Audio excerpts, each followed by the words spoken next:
Good morning, guys. Hope you guys are all having a good Sunday. I'm at home outside. It is a beautiful, beautiful day. I really wish I wasn't so tired. I would totally I wanted to wake up this morning and go to the beach. I really did. But my body said, no, not today. No, no, no 2 hour drive to the ocean today. It's just not happening. So hopefully I'll get rested up today and we can do that tomorrow because I really want to get out of here for a little while with them, with my kiddos. But I went on my visit yesterday. It was so crazy, y'all. Like, for real. I didn't have no car problems.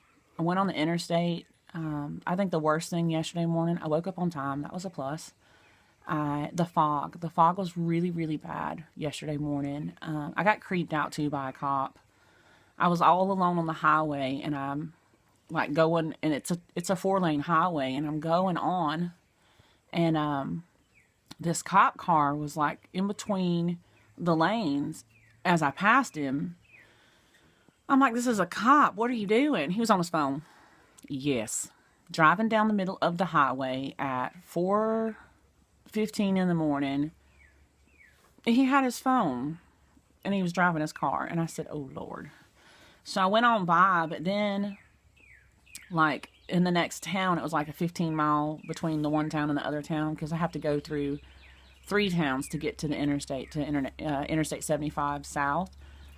So I went through Ocala, but he started flooring it and coming up behind me, and he was getting real close to the bumper, and I think he was running my tag, which was fine. Who's out at 4 o'clock in the morning in this area driving, but anyways, I figured he was going to pull me over, so I slowed down, and then he went around me. And then I stopped at the McDonald's in the town before Ocala and got coffee. Because I'm not playing. The coffee that I made at the house was gone. By the time I got 45 minutes away from here, I was yeah, it was time for some more. So I pull into the McDonald's, and he was sitting in the parking lot. It's what in the world, dude? What is your problem? He didn't mess with me, but I don't know. It was kind of creepy, Anyhow, so I made it onto the interstate. I didn't have no problems going down. It was a straight shot, no bridges, no exits. I didn't even have to stop and get gas an hour and a half into the interstate. I had to, I'm the kind of person, if it gets to a half of a tank, I'm ready to top it off again because a lot of the interstate roads here, there's just absolutely no stops. Between here and the exits, through the towns or cities that you go through. So I don't want to run out of gas sitting on the side of the interstate. But I got down there, and it was 9 o'clock whenever I made it to the prison. It was probably 10 after. And there was still a pretty good line out there when I got there. So I get inside, and all I had on was a long sweater and a t-shirt. The t-shirt had the cuffs on it was here, up here on your shoulder. And it was cool out yesterday morning, so I mean, and I woke up real early, so of course I had on a sweater. So I get in there, and like I said last week, they make you walk through this thing, and then you come back out, and then they do that whole wand thing around you, and of course it went beep beep again for the undergarments having the wire on it. And then I took that jacket off, I took that sweater off. And then the guard that's through the glass over there, he wasn't there last week. He's like, she can't wear that shirt in here. And I'm like, oh my God, I have a freaking sweater on.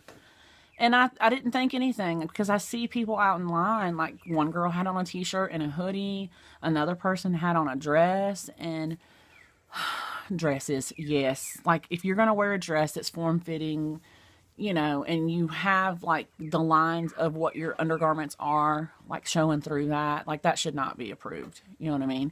But they let her through, and it's okay. I don't care, but still, it was just so damn aggravating because you have to stand out there in the line. I got there at 9:15, and I stood in that line that moved. It was supposed to be 2 by 2 coming into the doors, and I stood in the line. It was 9:33, 9:44.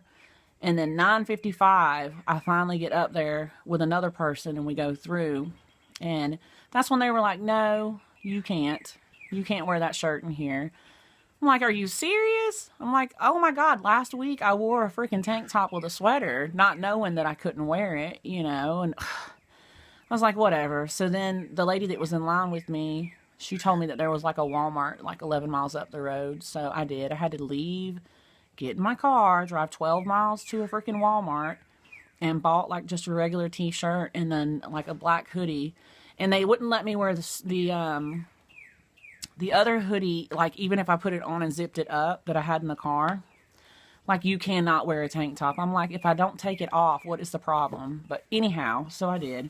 And I was irritated too, because it was just, you know, it's that one road to the prison. It's 45 to 55 and then 60, but then it drops back down to 40 when you're going through these little, what they call towns. It's not towns at all, you know, and you can't drive fast. And you know that every minute that you're driving is eating away at your visit time. You know, when you get back, you have to be processed all over again. And then when you finally make it into the visitation room, they have to call him up. So wherever he's at on the, you know, in the, whether he's in his dorm, whether he's out in the rec yard, wherever he's at, if he's in the rec yard, he has to get dressed, you know, like in the blues. They call them the blues. He has to go and change. It's just stupid. So, but anyways, I finally made it back there, and then the one guard remembered me from last week, and he was real nice. I handed the paper to him, and it's really funny because I'm a people person anyways, so like when I see people in line, I talk to them. And it was the same girl that was there last weekend, and she got sent out too. So it was like, man.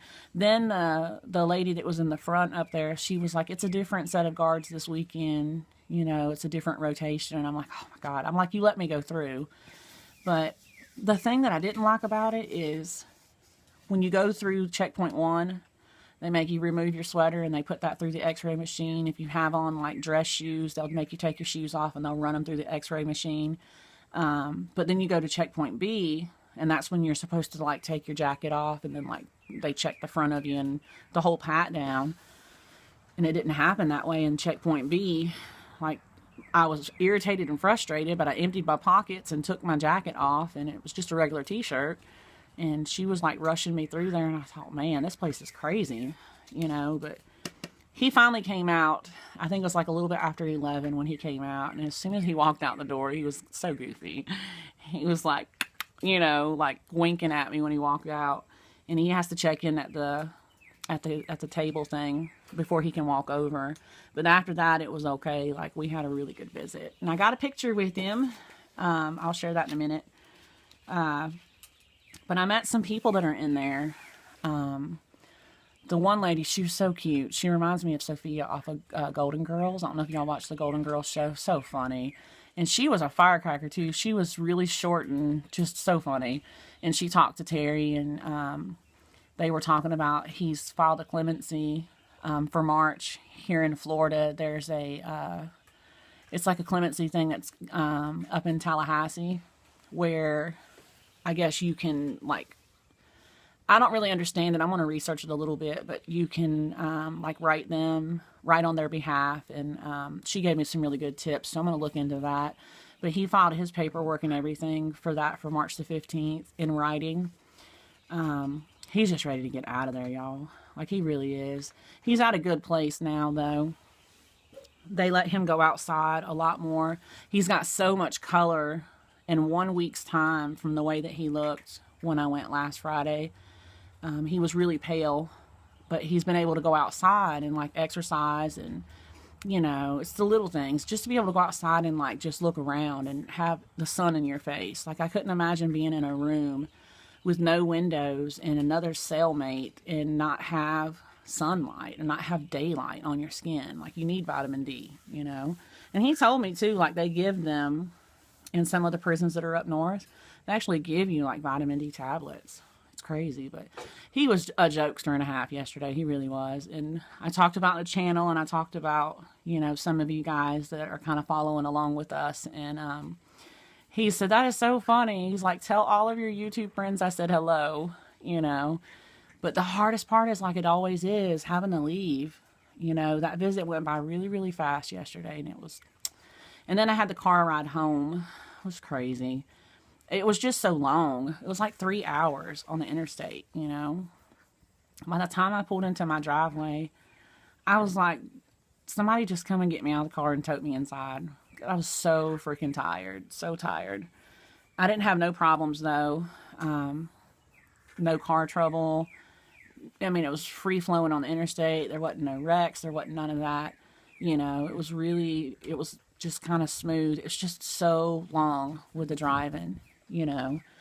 But I got my picture here. I'll show that to y'all. He is so funny, I swear. So here's the picture that I took with him. Look at that smile. Look at that smile. He was really, really happy. He was really happy. And I love that wall behind there. I told that guy I could totally paint that wall. Like, can y'all see that? Yeah, the wall, it's like a beach scene behind there. But yeah, he was so funny yesterday. Like, he's a lot more lighthearted. Because I think he just gets more comfortable. And plus, he's in a better place now. Like, he's doing a lot of mentoring in there with a lot of the new inmates that are coming in. And, you know, he was telling me yesterday, he's like, I'm ready to go. I'm just ready to get out of here, you know. Like, I think March the 8th will be 9 years.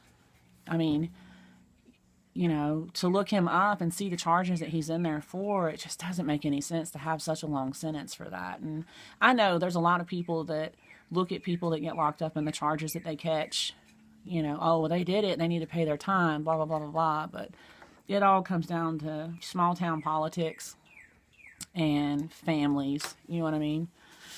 But hopefully he'll get some good news from it, you know. He's just trying to make the best of his time while he's there and, you know, just keep his head straight and, you know, try not to focus on anything but him and what he can do in a positive way, you know. And I know there was some comments that I got back on the other video, several comments and several messages about be careful going and seeing people like that. You get caught in a trap. Most of the people in there are using you and blah, blah, blah. But y'all, he is so not that kind of person. He's never asked me for nothing. Nothing. You know, we write, and he's just a good guy. And I knew that before, you know. I knew that before. But it's just, you know, if you've had a bad experience, it's just that person's character, but you can't put that on everyone that goes in a place like that. I believe in rehabilitation in the prison system. I believe it. And honestly, the charges that he caught so many years ago, it's nothing like you would catch, you know, like serious stuff. Like people, I feel like some of the people that are in there shouldn't be in a place like that. They should be in a place where they can get help, you know. You have a big melting pot and you have everybody in one place. And, you know, I mean, if you're going to talk like people that mess with children and that kind of thing, yeah, definitely. You need to stay in there.